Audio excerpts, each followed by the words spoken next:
Hello everyone, and welcome back to Dark Souls But Different. My name is Zedu, but please call me Avery. It's what everyone calls me. And this is part 13, I think. It's been a while. But yeah, it's part 13, and today we head into the tomb of Artorias, that guy we killed a couple episodes earlier.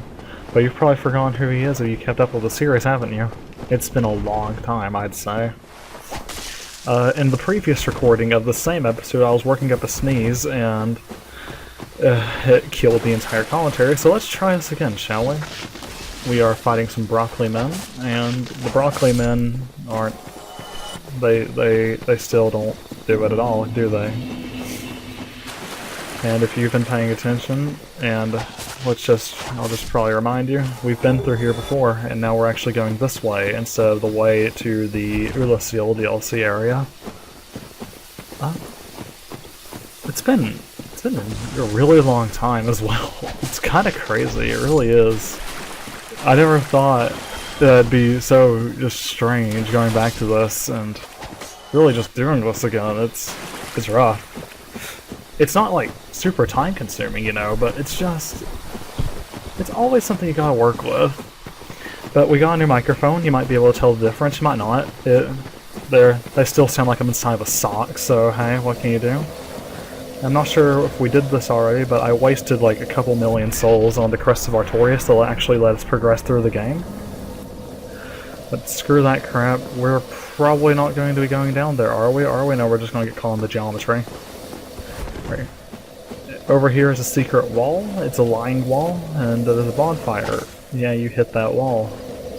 It's the best bonfire in the game, it's one of the very few that's actually hidden. There's another one in an area coming up, but I never actually touched it on this playthrough because it's really mean to get to. But instead of going down the stairs, we'll go down the hill to the other grotto thing. Is this a grotto? It's kind of just like a foresty place, a bunch of red phantoms in it. And these guys are bad news. As you can see, I took a fatal jab to the femoral artery, thus bleeding to death in a matter of seconds.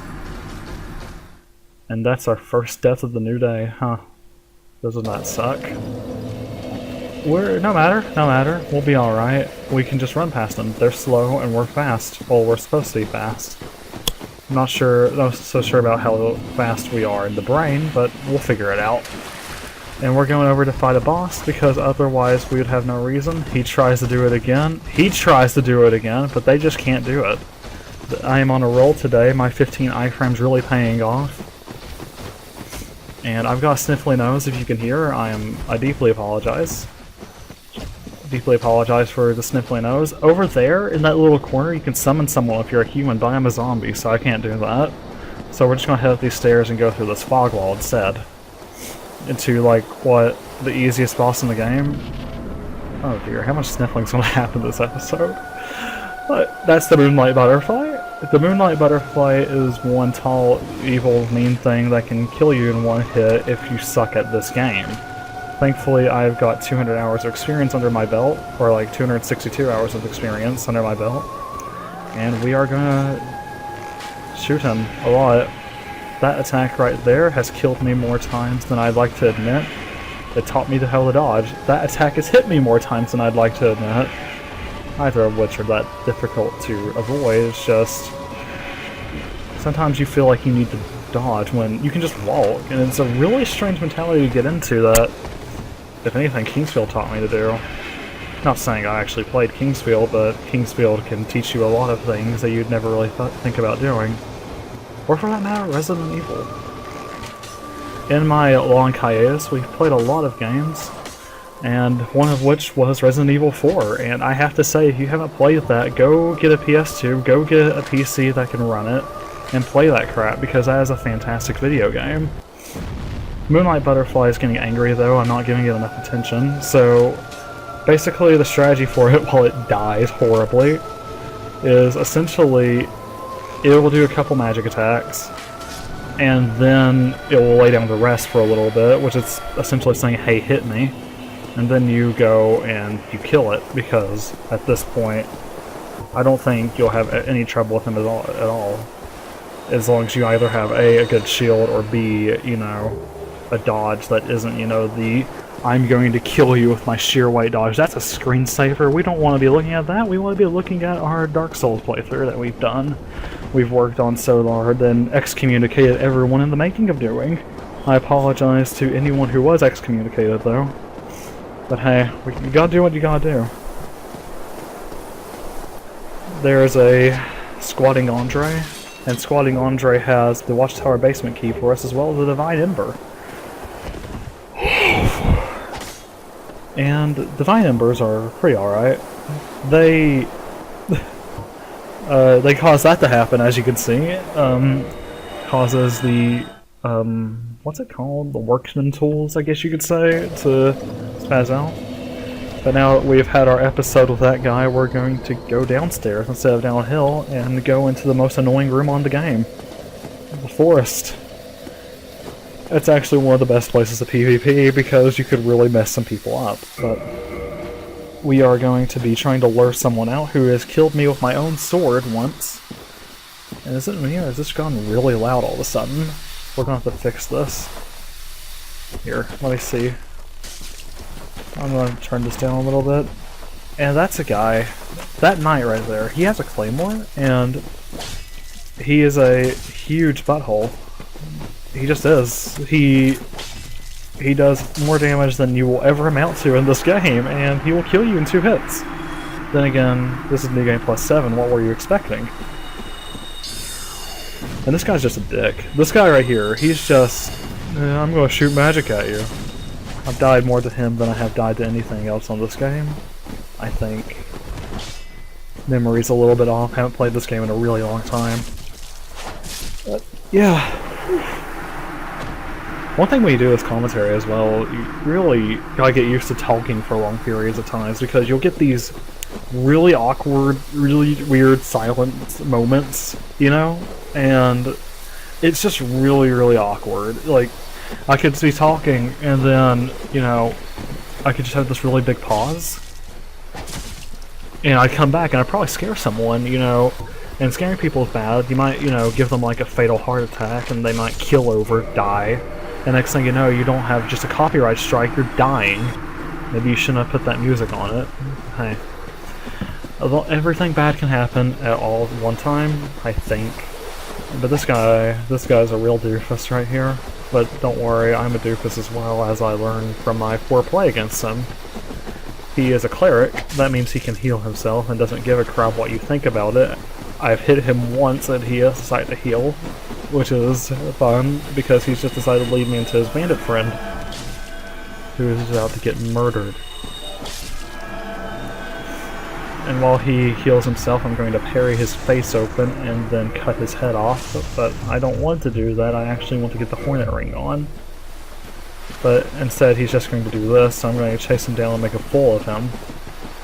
He's not enjoying it at all. Back him up behind a tree, but don't worry, he doesn't... I'm going to be merciful on him, so he actually pulls out his freaking mace, and he actually gets a good hit on me. That could have been it, and then... Yeah, well, good mace. It tells you though, this game can still kill you.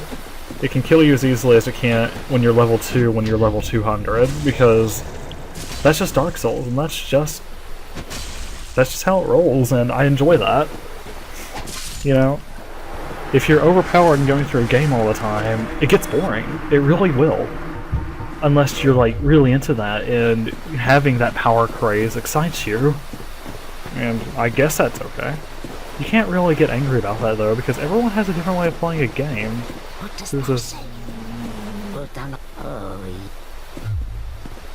I really need to fix that. I need to really stop. I need to like find a way to keep my mic on, but these are some bad dudes right here. These guys, they are the Shrooms. The Shroom family is a bunch of dickheads. They're dangerous, and that's all I can say. They are dangerous. They just that guy especially. They take a lot of damage, and they also give it in return. I get hit by the staircase, fatally wounding me, and yeah. Happens a lot more than I'd like to admit. But that's what all this playthrough seems to be about. Because it shows even if you have, you know, 200 hours into a game, you can still make mistakes, and it's something you have to deal with. When you record, all sorts of crazy things happen, as we've seen with Quay Like Sister in episode whatever. I hope, actually, that... Yeah, it was in the Bed of Chaos episode, if you remember that from way back when. But there's a shiny door in the distance, so we're going to head towards that shiny door and see who's behind it. It's actually essentially the inspiration for the boss Artorias, who we fought in episode whatever. But that's a spoiler, and here a cutscene's coming up, so I'm not sure if I should can it or not, but I think we have some time left. Where was I again? I'm not sure if I'm talking too fast or too slow right now. This is all so new. But I am apparently very impatient for that door, trying to run it open, and there's a soapstone inside that I'm inevitably going to come over. Or not. Oh no, I'm just going to walk again, but then decide to run because it's too slow. And that's a sword. That's Artorias' sword that I don't think you ever see for this entire playthrough. It's actually a pretty nifty sword.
But before we actually get into the fight about Sif, I'm going to talk more about Artorias' sword because his cutscene cut me off and I'm going to go spy him. It's a good sword, it really is, but at the same time, I think it's like Holy Elemental, and in the Castlevania game that's baller, but for some reason in this game it isn't that good. It doesn't seem to. I think it was because of balancing pads before I even thought the game was decent or not, and I'm looking at the yawn.